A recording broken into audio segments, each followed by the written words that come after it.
First of all, you don't slap a man. Okay? I mean, even when slapping was fashionable, and you know, they did it in Paris, the guy would come up, whop hat, I challenge you to a duel. They would have a gunfight after that. Somebody had to go. And here we go. It's the comic book bullies. Man, you come right out of a comic book. It's the comic book bullies. You will bow down before me! It's the comic book bullies. Now I am the master. It's the comic book bullies. It's the comic book bullies. Welcome back to Comic Book Bullies. I'm your host Leroy, aka What Did the Five Fingers Say to the Face? With my co-hosts. Yeah, Eli, aka Unity. Yeah, and we're back with another episode, and yeah, we want to talk some comic book geek nerd shit, but I guess something happened that is kind of taking the internet by storm. So I guess we got to briefly talk about it. So I think we'll start off. First, we want to say congratulations to Will Smith for winning Best Oscar for Best Actor. You know, from King. And like I said, I didn't watch the Oscars. They better give it to him, or you slap the shit out of somebody. Right.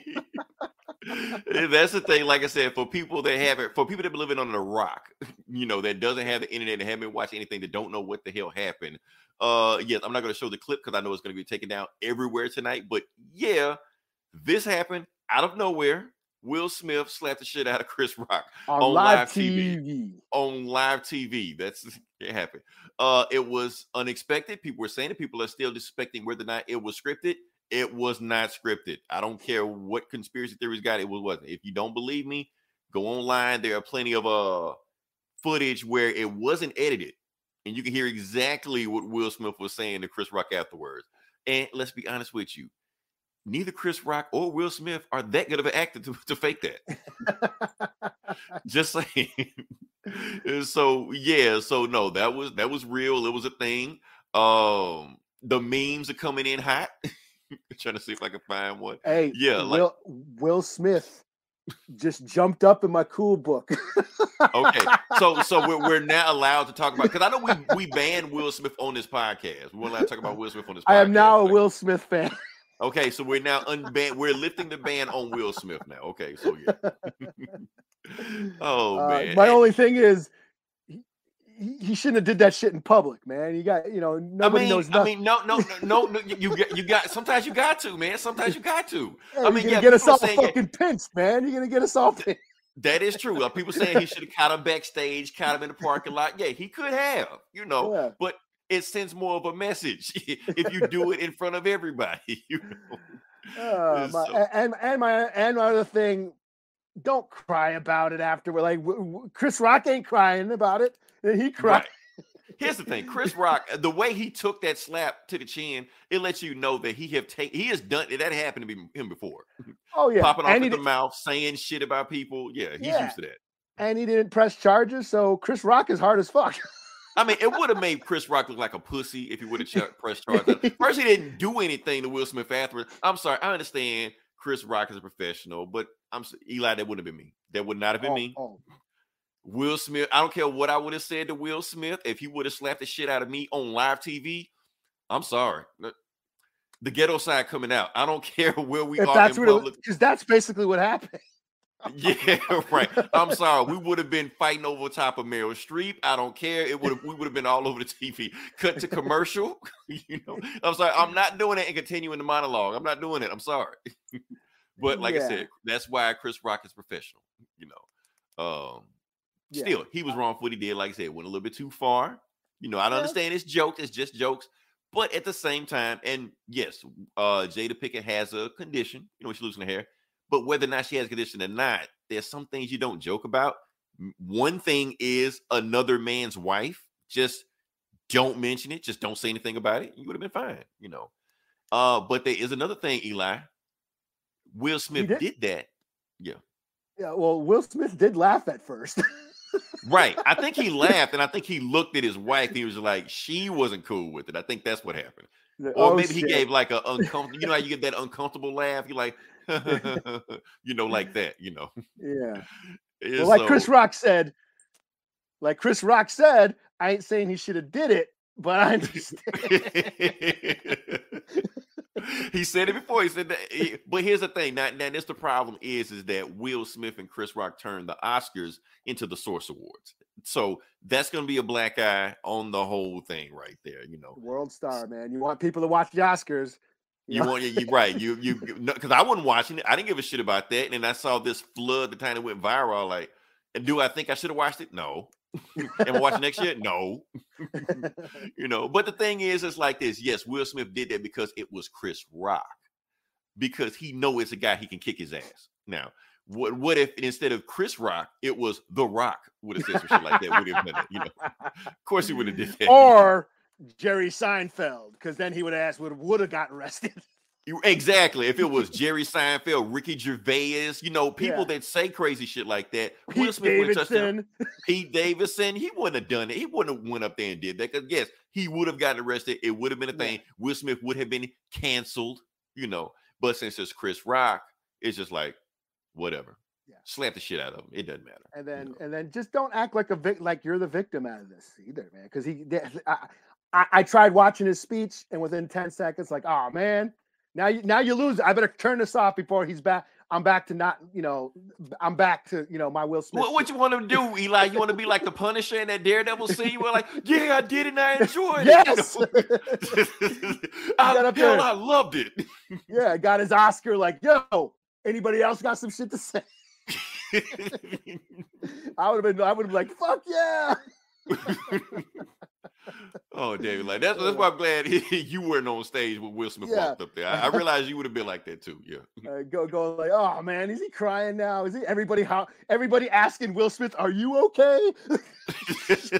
Chris Rock got the shit slapped out of him, but everybody asking his Will. Yeah, he's got fucking ice on his fucking chin and shit. Ice in his jaw and shit. You know, how's Will Smith doing? Oh, guess what? You won. Just give him the Oscar. Right, just give him the Oscar. Like, who? Scratch off the name and put him on there. So yeah, whatever name was on there. Like, what's the dude? Doctor Strange. Benedict Cumberbatch. Scratch his name off. Put Will Smith on there. I don't know who got nominated, but if it was him, yeah, do that. But like I said, there will be tons and tons and tons of memes throughout the week. So we don't have to talk about this. We'll probably talk about this next week. See how this unfolds. See how this unfolds. Chris Rock already said he's not pressing charges. And Chris Rock doesn't. Honestly, Chris Rock would have pressed charges. I would have lost respect for him. You talk shit about a man's wife, got the shit slapped out of it. Now you want to play victim? Nah, just get the shit slapped out of you. Yeah. Go to Netflix. Get a Netflix deal right now. Make a special. Talk about it. Boom. Honestly, what Jada should say some shit now. I want to know what she thinks. Right. She got her Facebook show, the Red Talk Table and stuff, you know. So, yeah, but we can move on past that. Like I said, I want to go dig too deep. Who we got? Shout out to the Philippines. Thanks for listening. Man, we are worldwide. I feel like Pitbull. You know, the rapper. I'm getting self-conscious now. Damn. How's my hair? Right.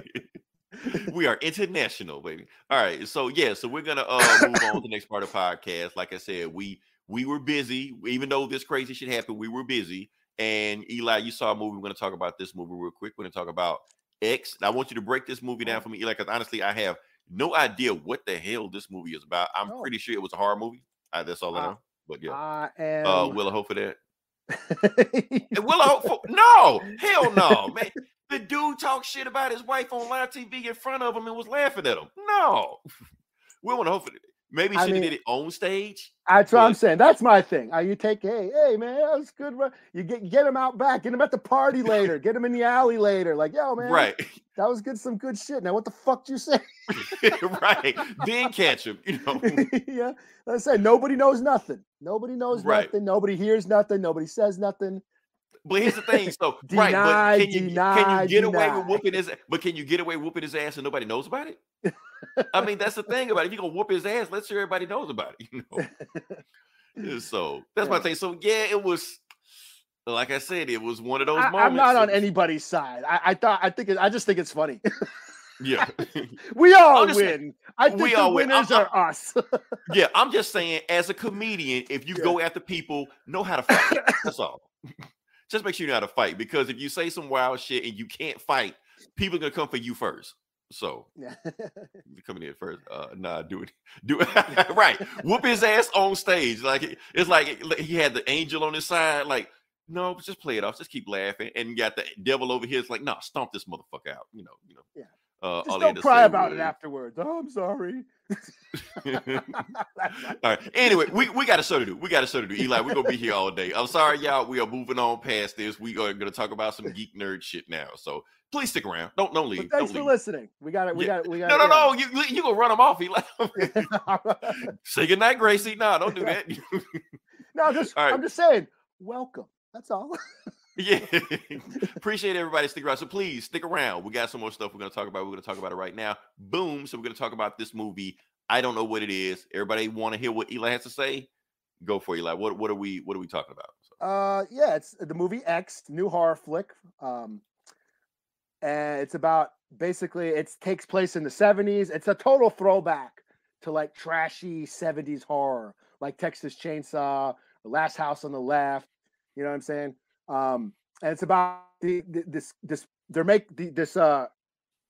doing a porno. They're shooting a porno interesting. like Okay. out on this this dude's farm, and then people start getting killed. So it's like a slasher. They're shooting this porn, and then so I don't want to spoil who's doing the killing because that's kind of like part of it, you know. But someone starts knocking them off, and and it's pretty cool. I dug on it. It is a little bit of a slow burn at first, but once it gets going, it gets going. It hits all the sweet spots that horror fans want. Really cool kill scenes, plenty of gore. At one point, it takes a left turn into Eaten Alive. I don't know if anybody heard of Eaten Alive. It's a Tobe Hooper, director of the original Texas Chainsaw Massacre. He did a movie called Eaten Alive. I'm not going to tell you what it's about because then I'm going to spoil the movie and shit. But this movie pays homage to Eaten Alive. And when that scene happened, I laughed my ass off. I thought that was great.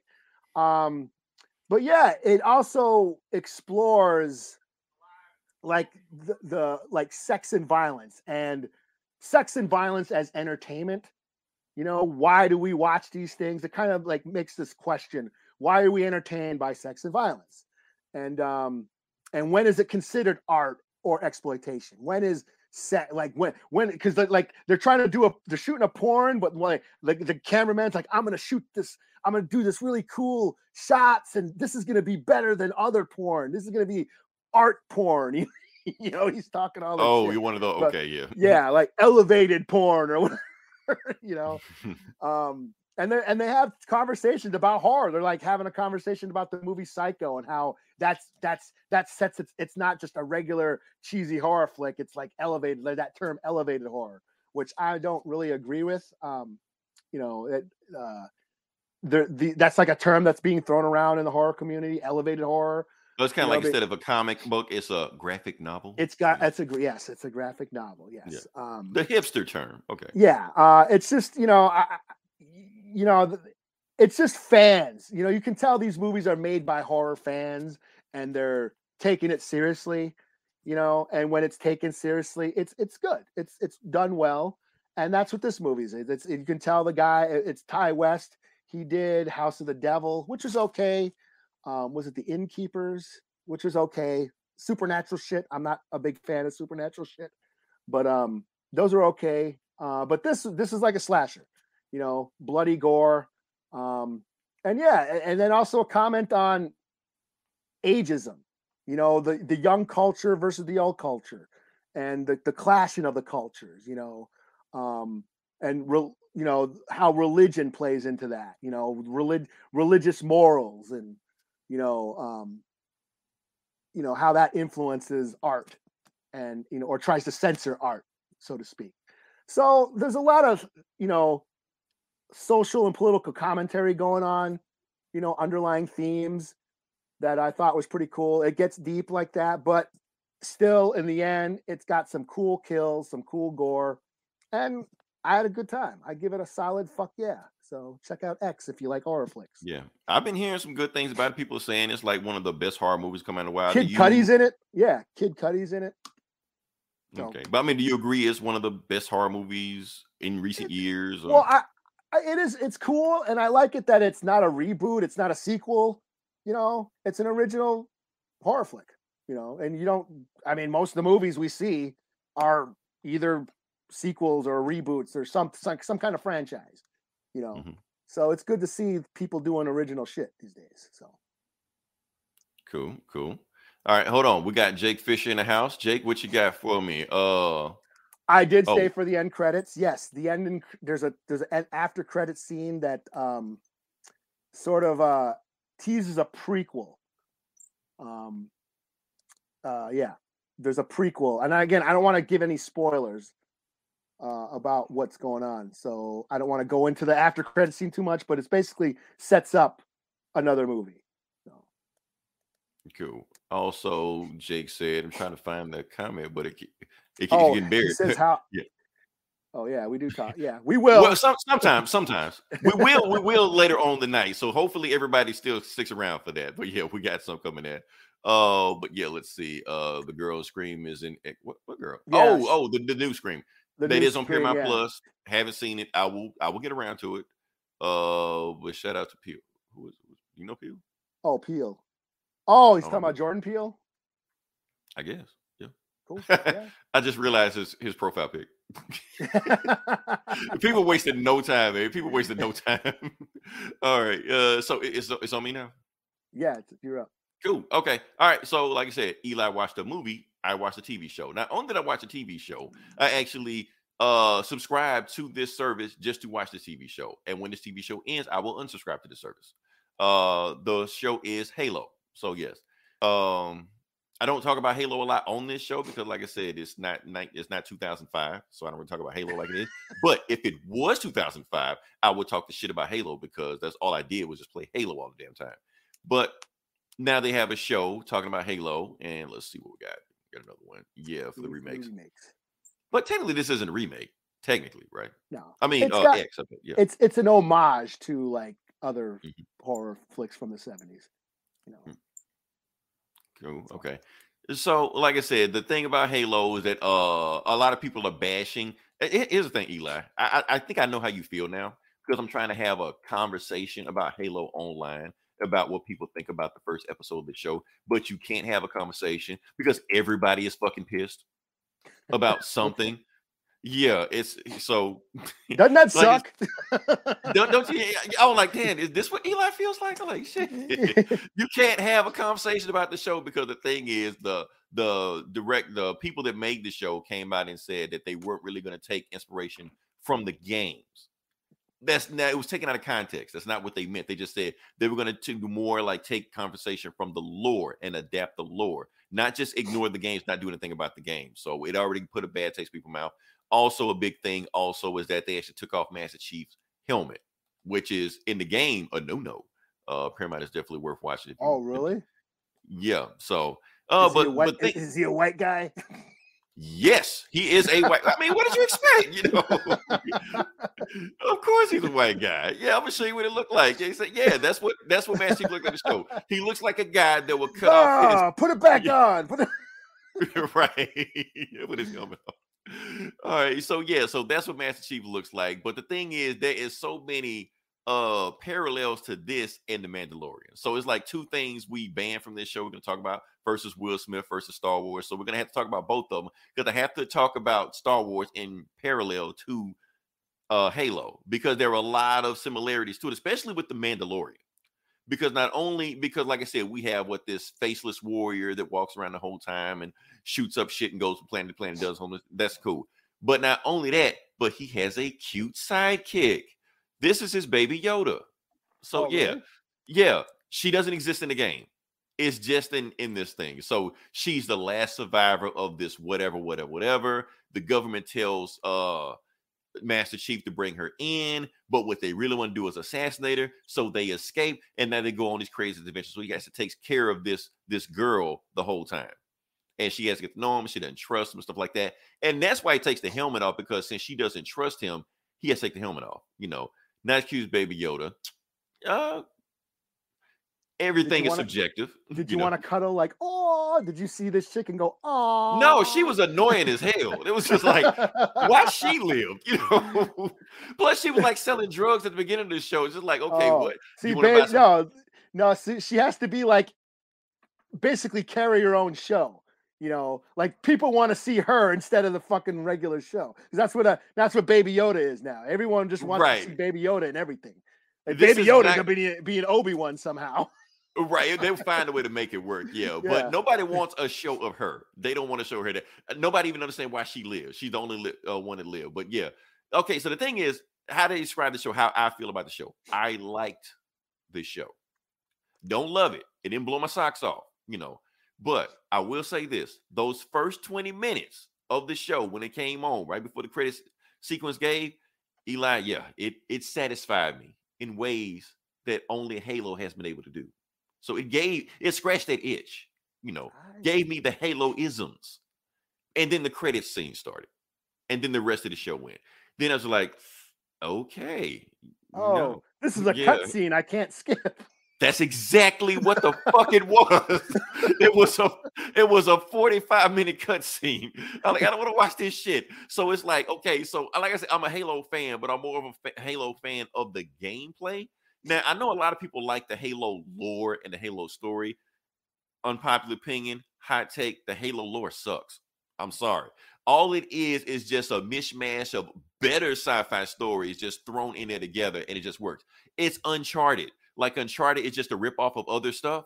That's what Halo is. So Halo is a TV show based on a video game that's based on other sci-fi shit. So when you're watching Halo and say you don't know anything about the video game, it looks like another sci-fi show. If you don't know anything, like Starship Troopers, Star Trek, Star Wars, Aliens, Terminator, it's all in there.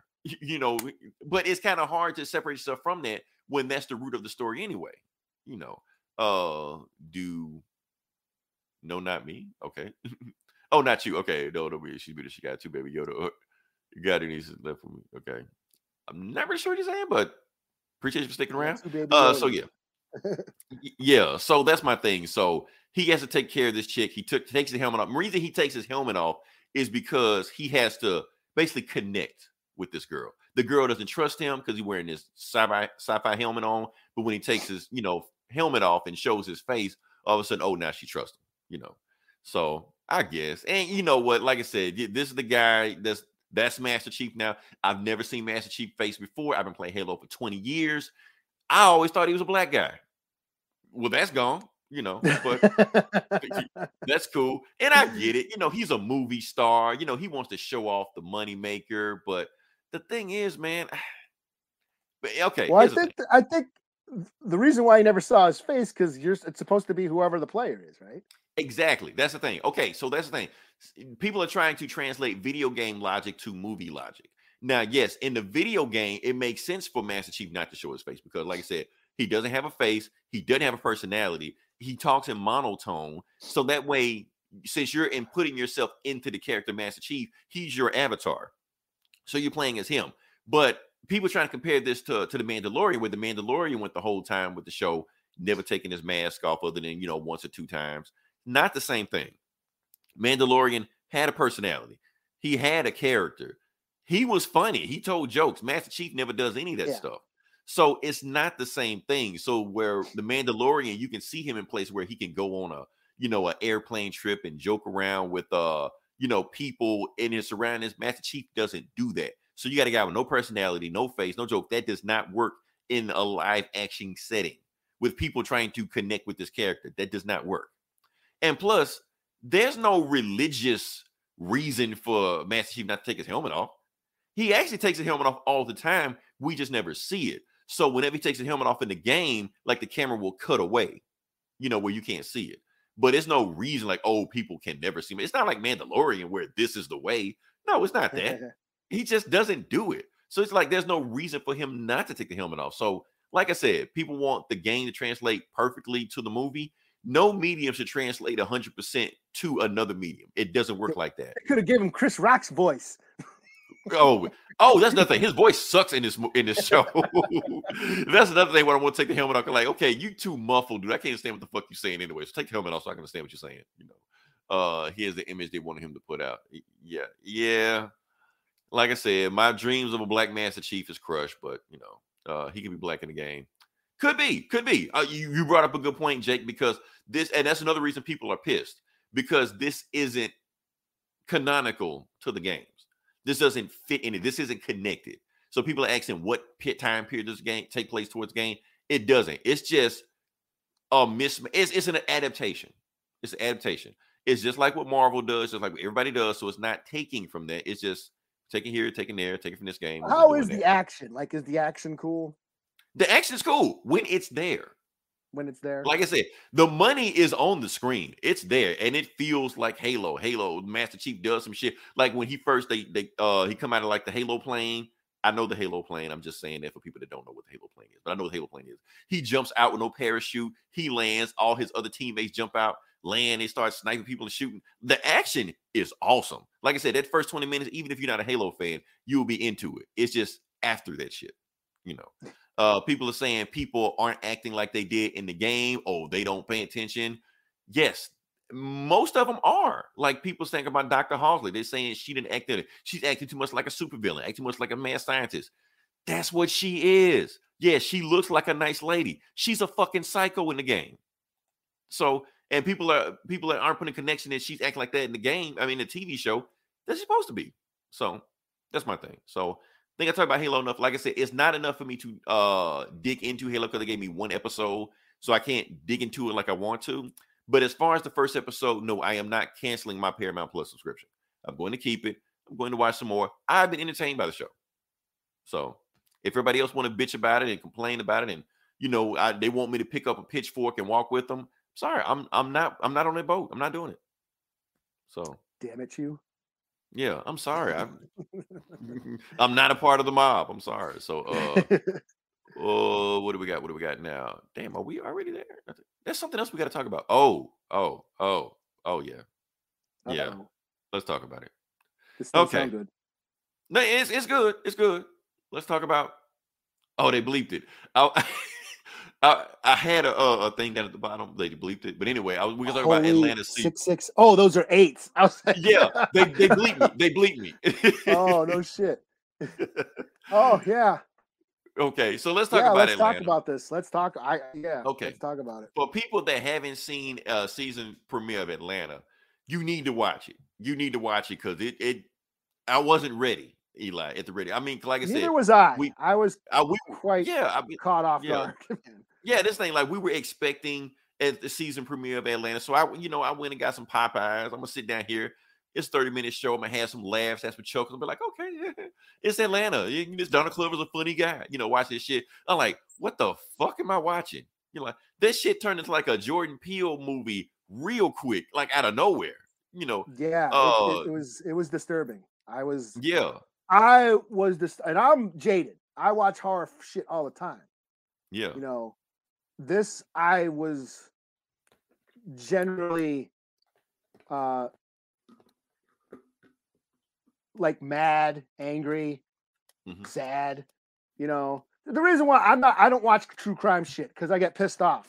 You know what I mean? Because the shit really happened. Yeah, I could watch all these horror movies because that's fiction. It's an outlet. Right. I cope with shit through horror. It's fictional. Whereas like true crime shit, shit really happens and it bums me out. So I was getting bummed out watching this fucking premiere. Yeah, and I think we need to explain to people that for folks that have seen the Atlanta season premiere, or whether or not you have, it's actually based on a real story. Like I didn't know that, Eli. I didn't know this was based on a real story. Oh, really? So when I saw where it was going. I didn't know. I didn't know. Yeah.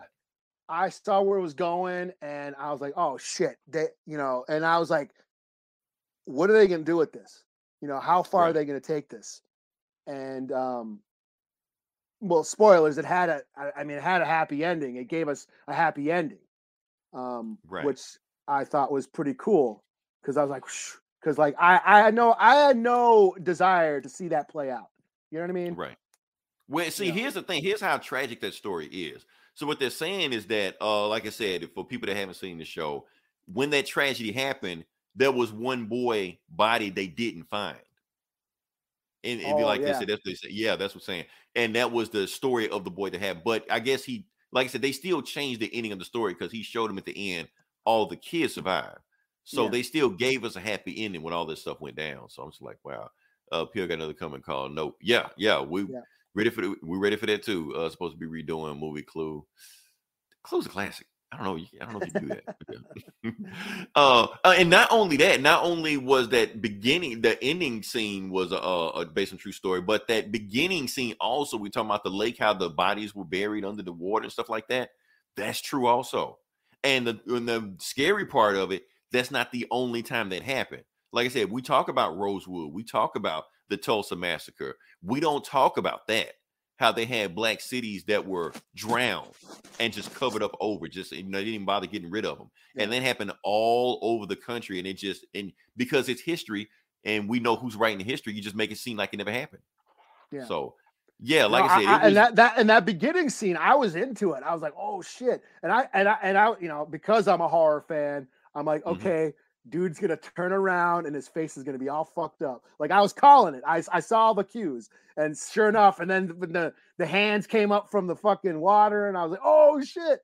I was like, damn, I thought that so was they pretty get you cool. prepared to let you know what the episode is going to be to begin with. So it went straight up horror. It went straight up horror, true crime, and like Once Upon a Time in Hollywood. It did the Tarantino thing where it rewrote the history and gave us a happy ending. Which I thought was cool. But yeah, like my brother, like back to the whole flooded town and, people of color and their communities being, erased from history. My brother, shout out to Fat T. That's what he says. That's why the Minnesota Vikings are never going to win a Super Bowl, because all the shit they did to the Indians. And speaking of, did you see the Cleveland Indians change the name? Oh yeah. Okay. But he also said, this show really points out the flawed foster care system, which it really is, especially dealing with kids of color. And to the point where, again, back to my brother, that's what he tells his kids. He's like, if you don't act up, you're gonna go live with the white family. Right. And they will kill you. You keep up acting up. No, it will kill you. And it's just back to Jordan. It's funny that we bring up Jordan Peele, and we talk about how he brings black people's perspective to the horror genre. What scares black people? What black people fear? And this is what it is. I mean, this episode really highlights the fear and anxiety of people of color, and how legends are born. Like back to like what my brother said, you don't behave yourself, the boogeyman's going to get you. Well, this is the boogeyman for people of color. You know what I mean?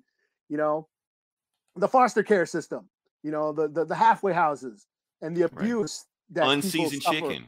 Yeah. There was some funny moments in this episode. But I felt bad about laughing at him. That's the thing. I shouldn't be laughing at this, but it's kind of funny. When he was wearing the free hug sign or had the free hug sign, is your dad hugs? I shouldn't be laughing at this, but I'm sorry. It's funny. Man. When she told that kid, you should sing a song while you work, I was like, oh God. Oh man, yeah. But yeah, but I like that it sort of brings up, mythology, and how stuff gets started, and the legends, and this is like a boogeyman. This is a scary story to people of color, Yeah, and because there's so much Black history out there that we don't know about. Like I said, the beginning of Lake Lanier, even this story, like I said, Eli, you knew about it. It's a lot of people that didn't know about this story. Yeah.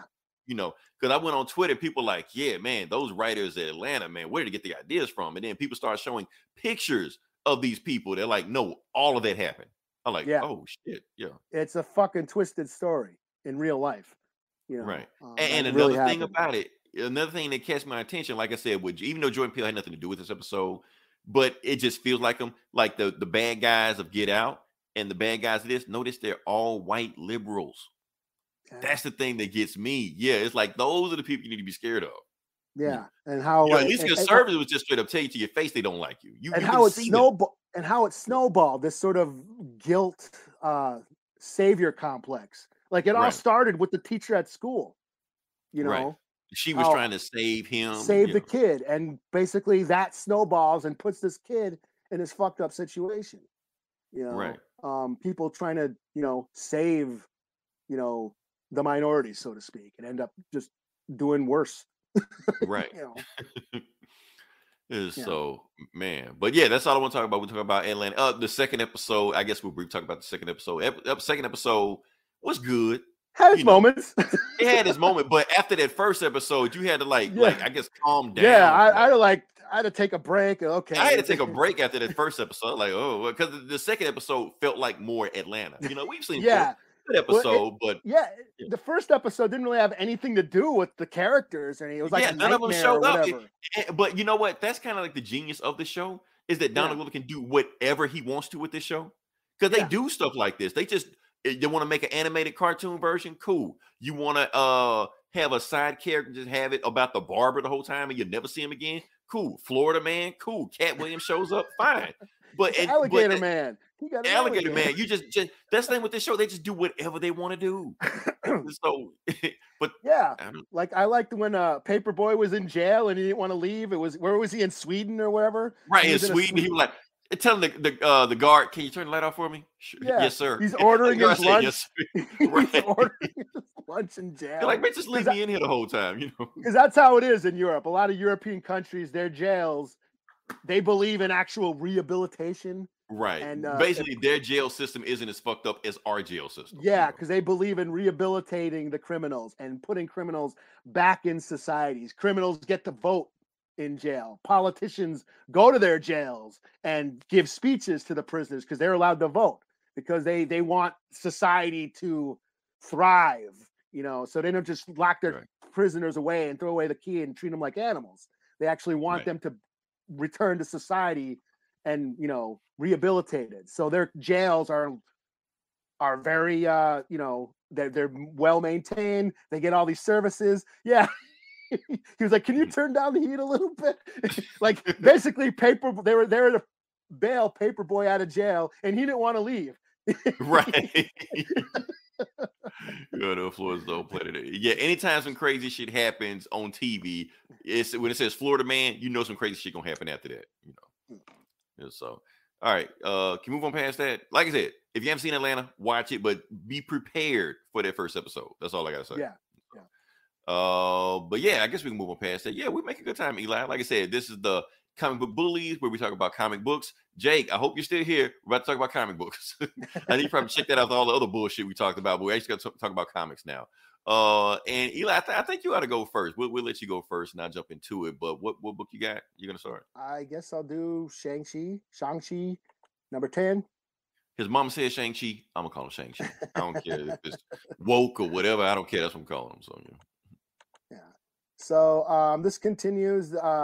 So his grandfather is after the whole bloodline, Shang-Chi's bloodline. So the last issue he summoned these creatures called I forget what they're called. They're like these ancient Chinese monsters. The Toei tails. Yeah.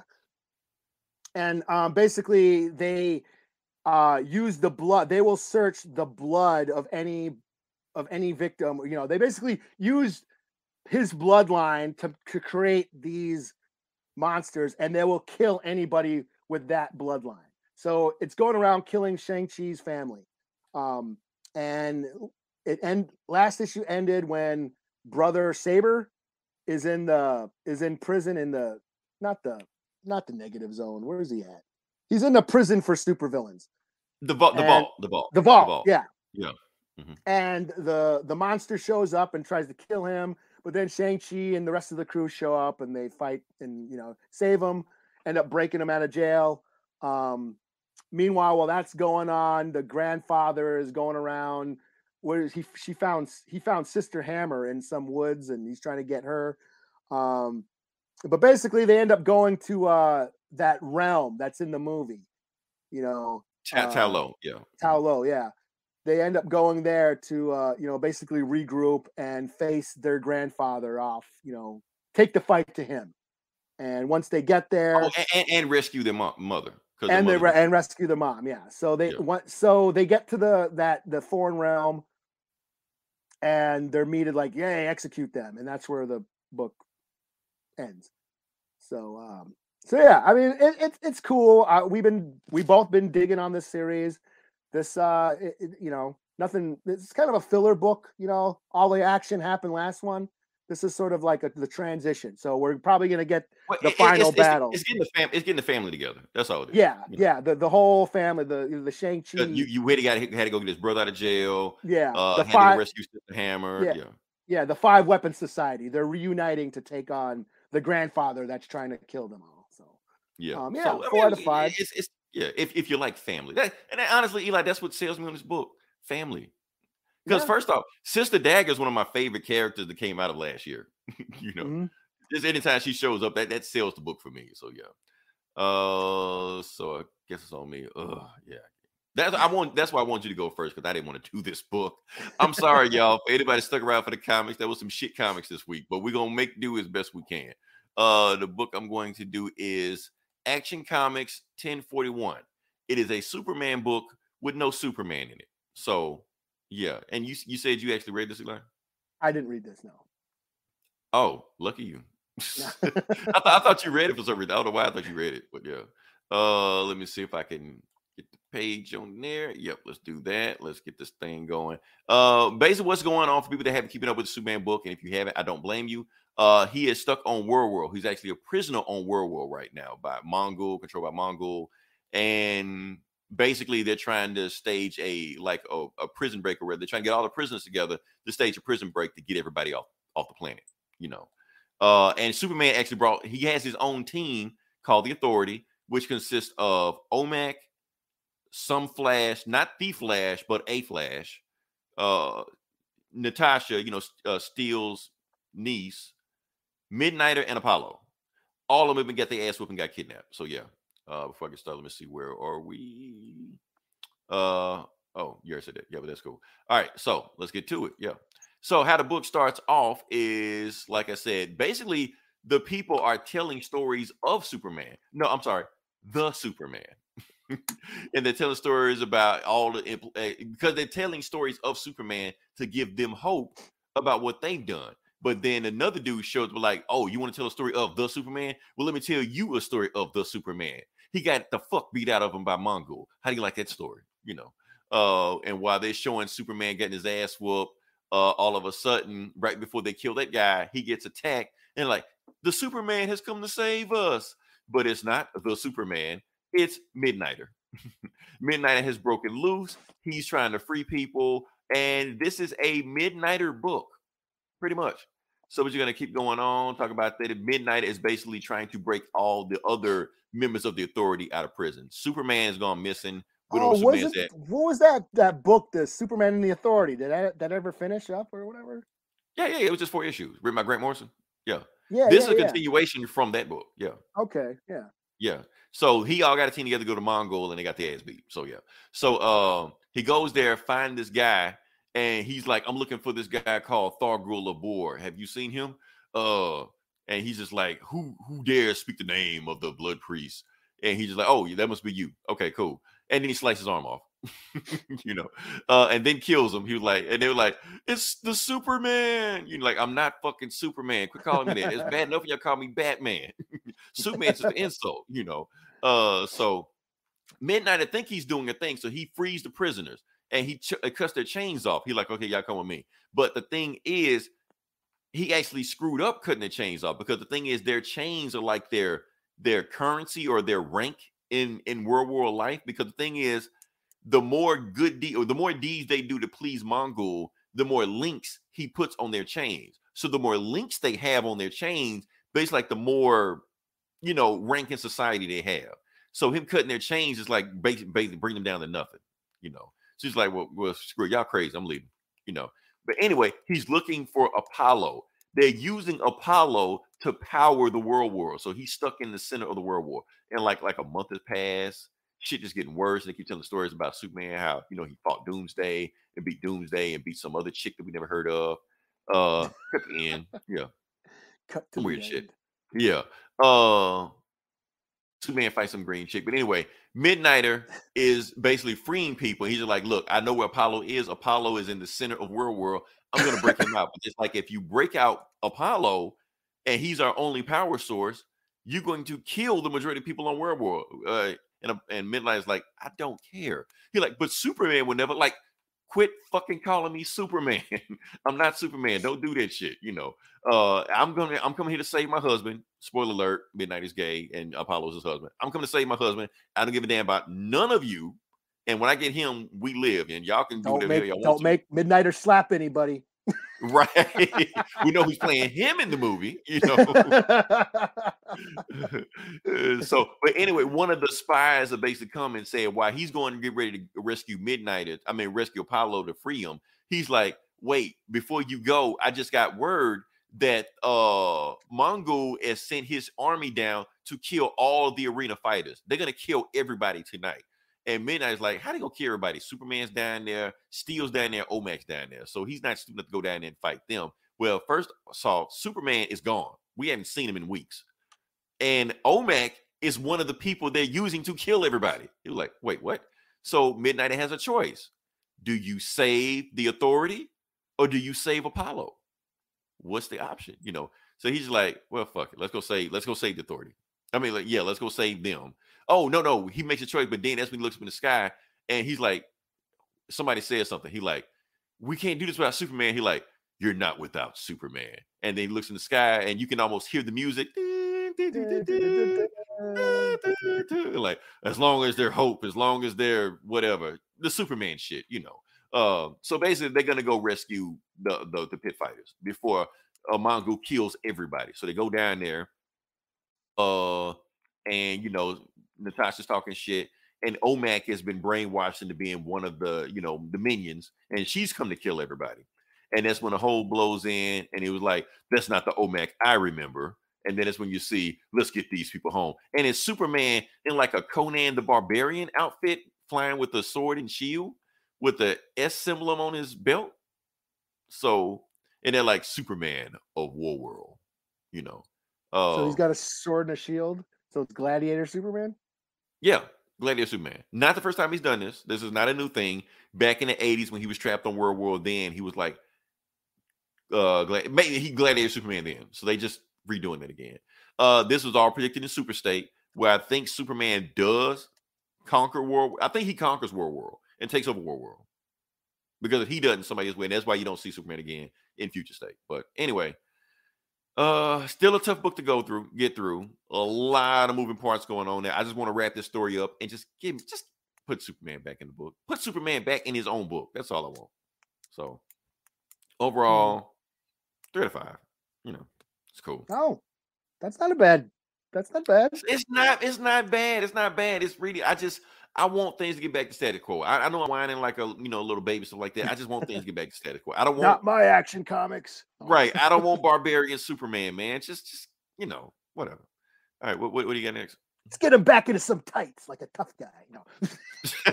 Right. I like my superheroes in leotards like a real man. Underwear on the outside. Right. All right. Let's see. I will do. Do I got that? Oops. Okay. The only other book I'm doing is this Godzilla versus Power Rangers from IDW. Okay. They're doing, they've been doing these crossover books. So yeah, this is Cullen Bunn writing, Freddie Williams back on the art. He did the Batman Ninja Turtle books, and what did He-Man and who they crossover with? Star Trek or somebody? IDW has been doing these like crossover books. And Freddie Williams been doing all the art. It's dope. I mean, he's a great artist. So this is I apologize. I'm not well versed in Power Rangers. What? I'm more I'm more of an 80s kid. I came up during the 80s. I'm a little old. Yeah, I'm a boomer. I don't whatever the fuck. I'm old. I came up during the 80s. I was in college when Power Rangers. How are you gonna run a nerd podcast? Don't know about Power Rangers. Let me guess, you don't know anything about anime either, do you? My little brother and my nephews, they were into the Power Rangers. That was their shit, you know. But no, I do know Godzilla, so I'm here for the Godzilla. Okay, so you are the target demographic for Godzilla. They got me. They got me. So they're so like, if we don't get the if we don't get the millennials, we'll get the boomers. Yeah, and somewhere in between, you know. So this book starts off with the Power Rangers. They're fighting again. I don't know what's the name. Goldar. Yeah, that guy Goldar and Rita and a bunch of a bunch of those villains. So I guess I know Power Rangers because you naming people I know. I'm like, oh shit, am I a Power Rangers fan? Yeah, that chick with the yeah, that I've become what I hated. So yeah. So really the Power Rangers, Rangers, yeah, the Power Rangers are fighting them and the putties. Is that what they're called? The putties, you know? And they're kicking ass, you know. But Rita is opening up Rita's opening up some portal to another dimension. She's like, fuck this world. The Power Rangers are always ruining our shit. Let's go to another world where there ain't no Power Rangers. So she opens up this portal. They get sucked through.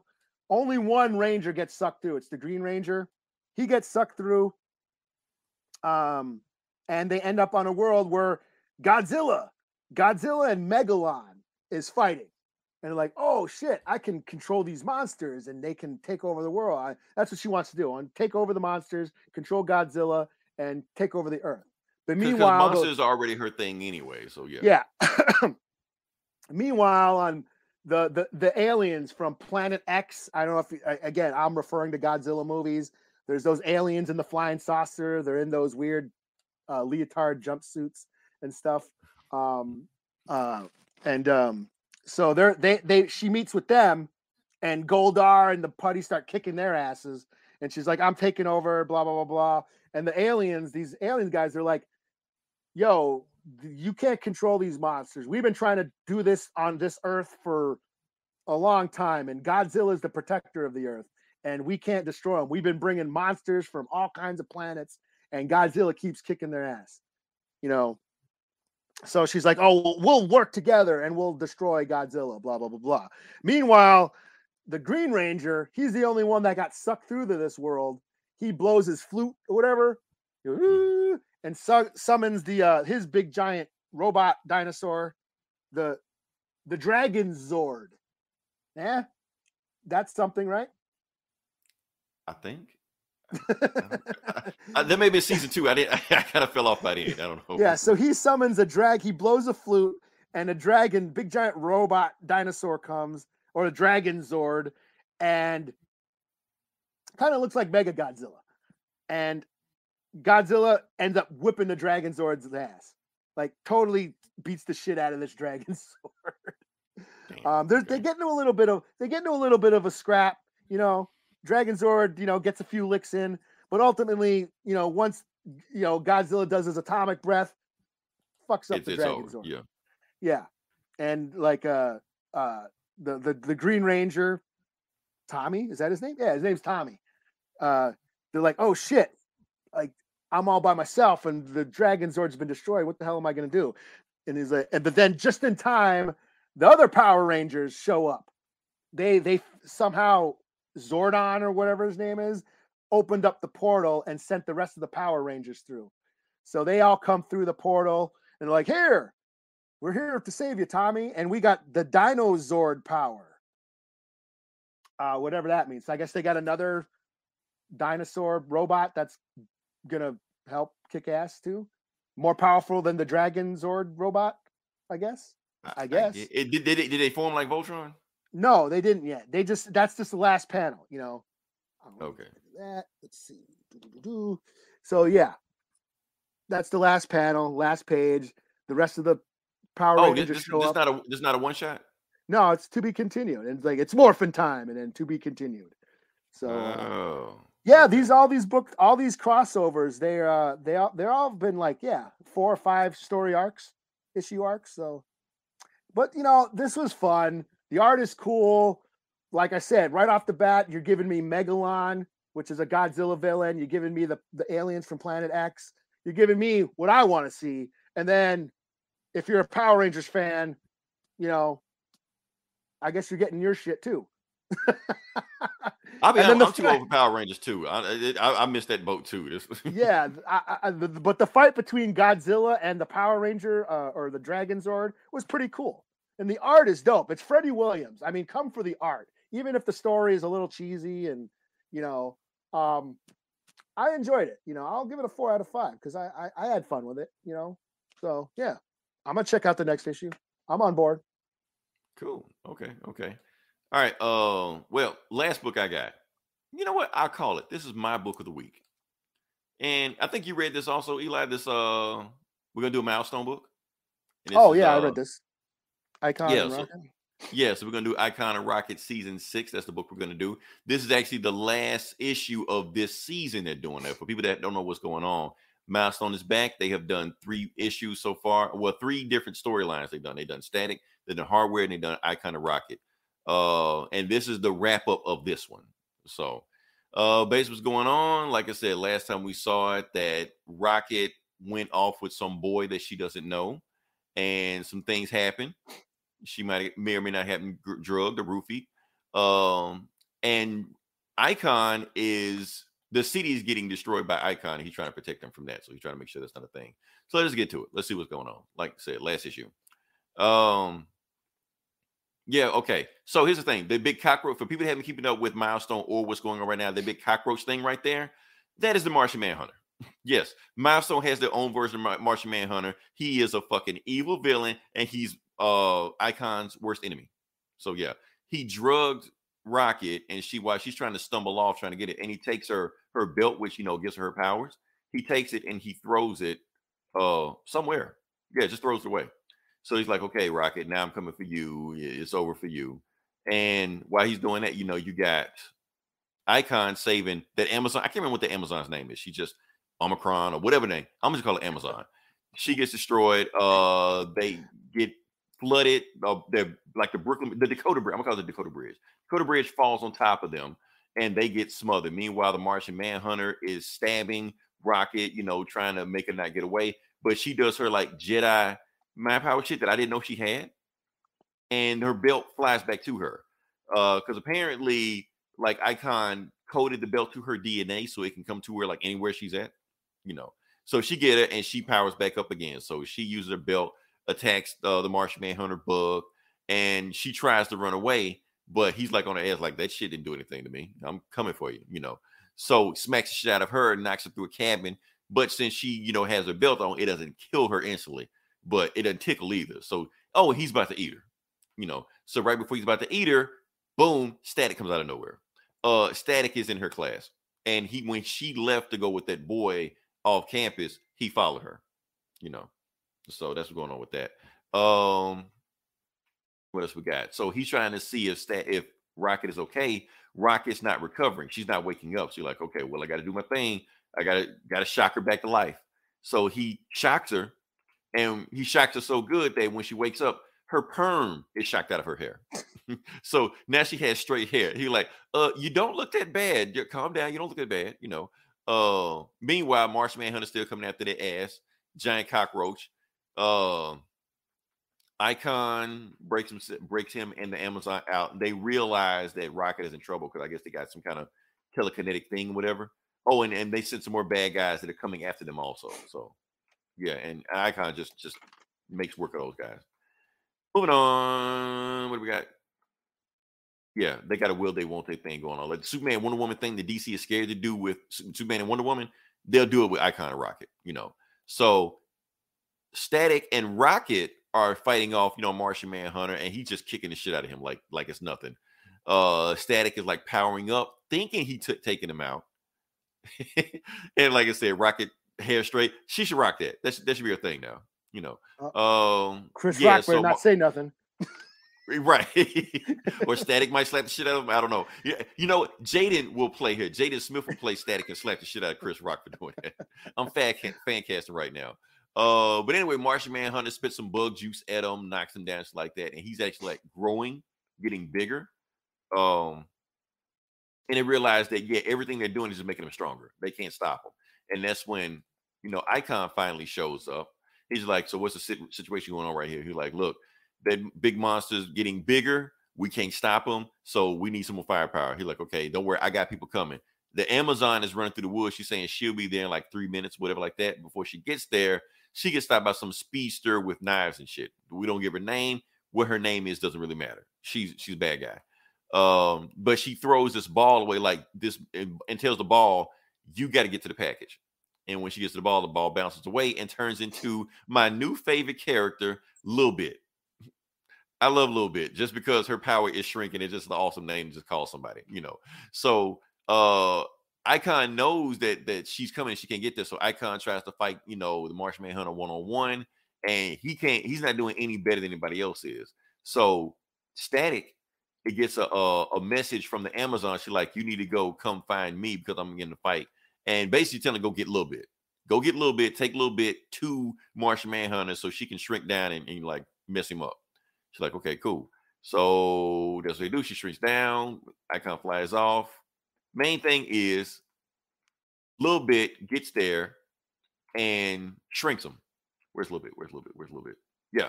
Lil Bit latches on to Martian Manhunter, shrinks him down to nothing. And Martian Manhunter, Icon's looking at Martian Manhunter like, "Oh, cool. Now you're down to size." Boom. Stomps him like a cockroach. He's dead. So that's it for that. And Icon and the Amazon kiss. And Static looks at Rocket. He like, "Well," and Rocket like, "Don't even think about it."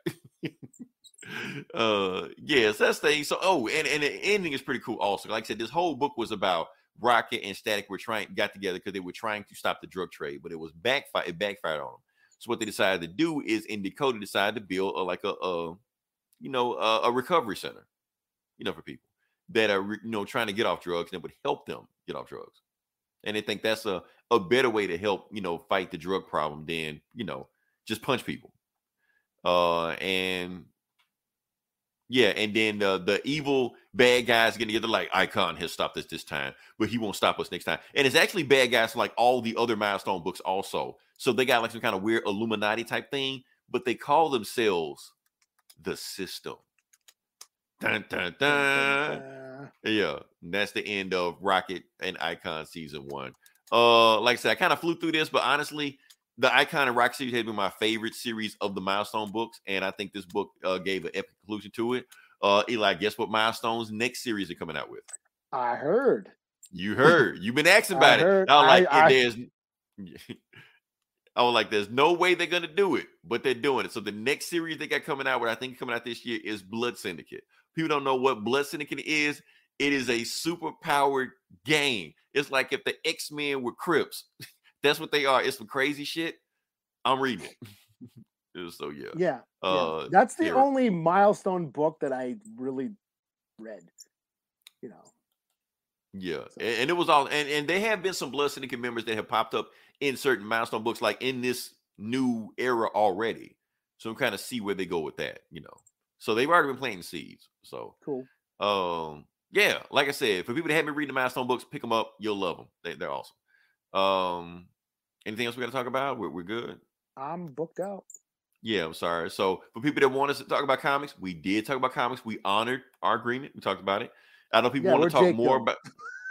Yeah, Jay, after he saw the Will and Chris market, he was like, "I'm out." So, Jake, if you come back, if you decide to do that, I'm telling you, just fast forward all the way to the end. I'll timestamp it. You go right to the comics. Next week we'll have some other shit coming out. What do we got coming out? Moon Knight, Morbius.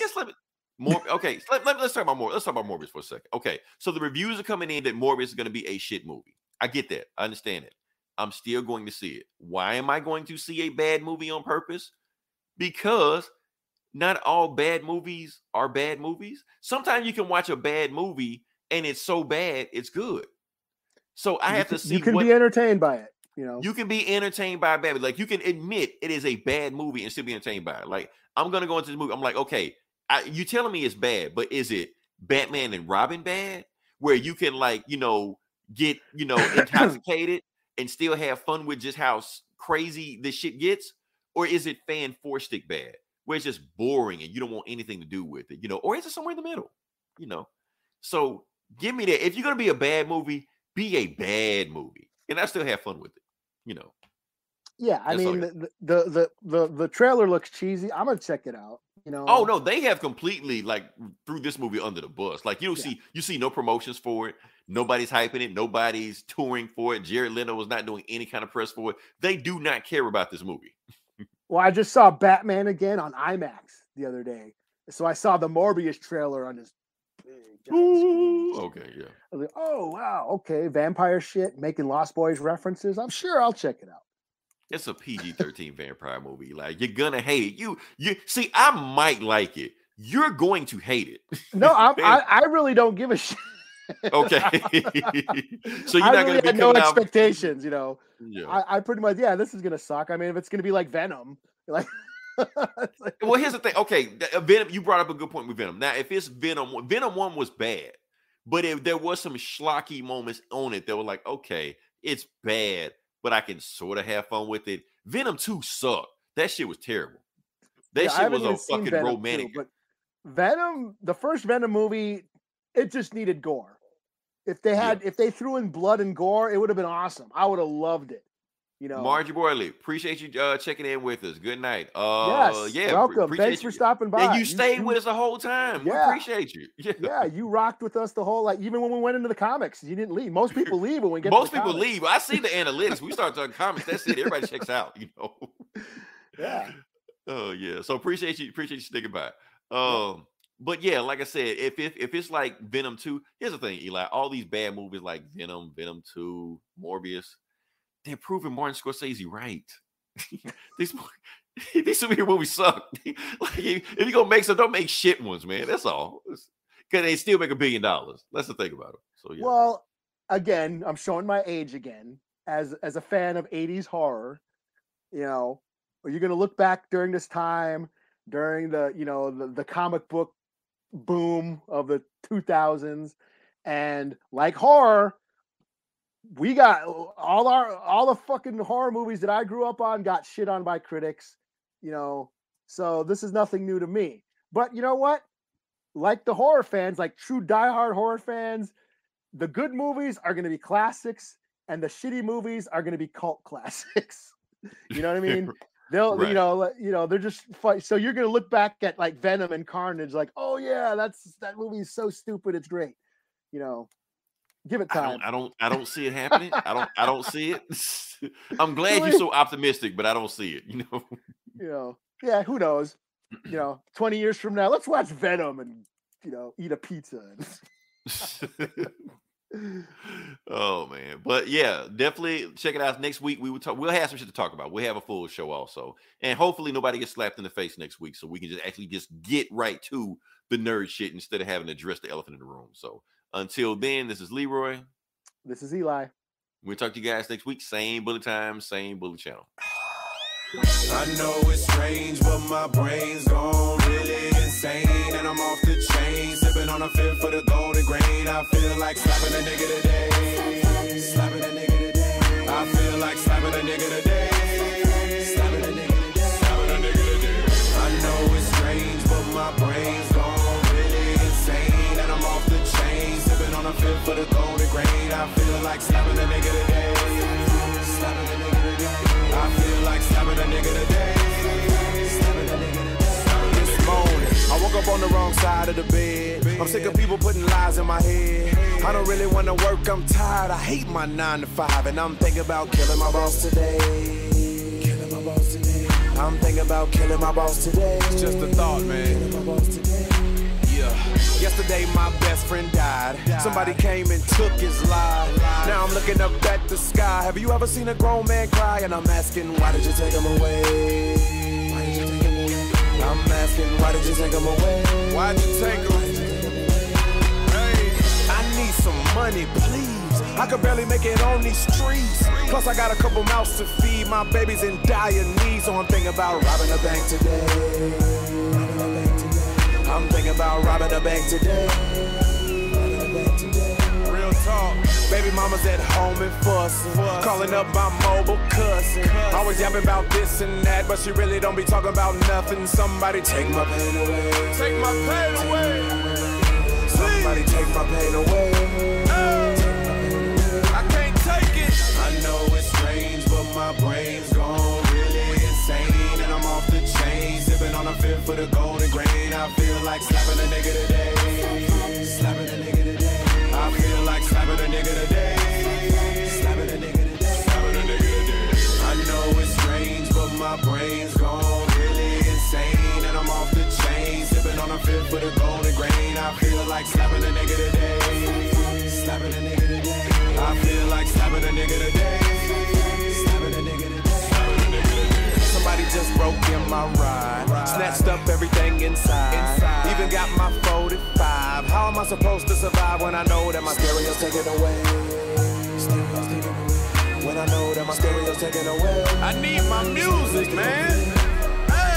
Gas prices are way too high. Rich people are way too fly. I'm not where I want to be in my life, but why am I so behind? Is it cause I'm wasting my time away? Is it cause I'm wasting my time away? Too lazy. I can't help it. My grandmama's nerves are bad, and everybody in the hood is mad. Cause President Bush could give a damn about our ass, so I don't want to hear shit that he has to say. Don't say nothing. I don't wanna hear shit that he has to say. Troops gone and we still at war. Nobody even really knows what for.